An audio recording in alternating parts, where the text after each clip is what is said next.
Hello there and good morning. The UK wants to extract another 6,000 people from Afghanistan, but Joe Biden is set to just cut and run.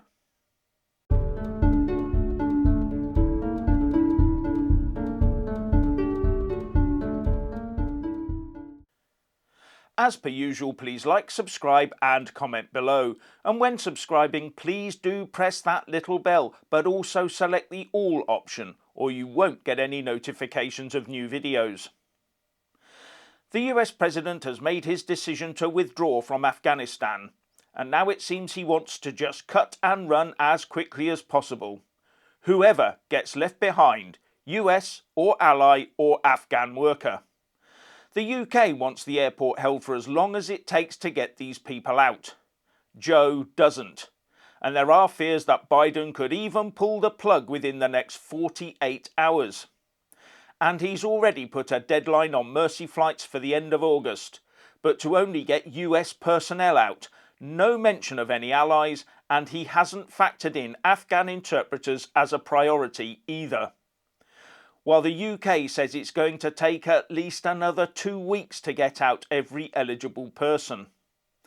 Now, there are fears of suicide bombers targeting UK troops and attacks on the rescue flights, because the word is that the Taliban are getting impatient.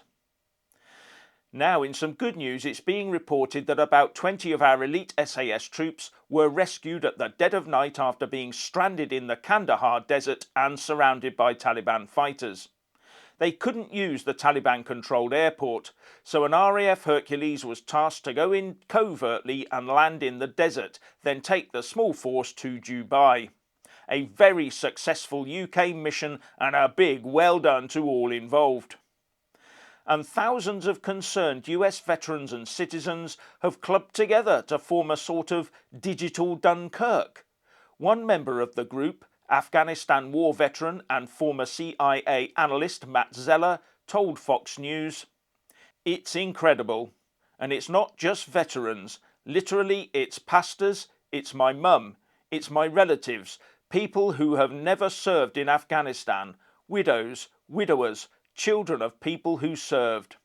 We've had intel analysts who have come and started doing satellite imagery analysis and actually putting together products for people where they're mapping out Taliban checkpoints in real time using social media data to provide safe routes to the airport. They are doing, unofficially, what the US government should be doing. But one supposes the Taliban could also be using the same imagery for their own ends." Now, Boris Johnson is said to be bending Joe Biden's tin ear to get him to maintain control of the airport for as long as it takes.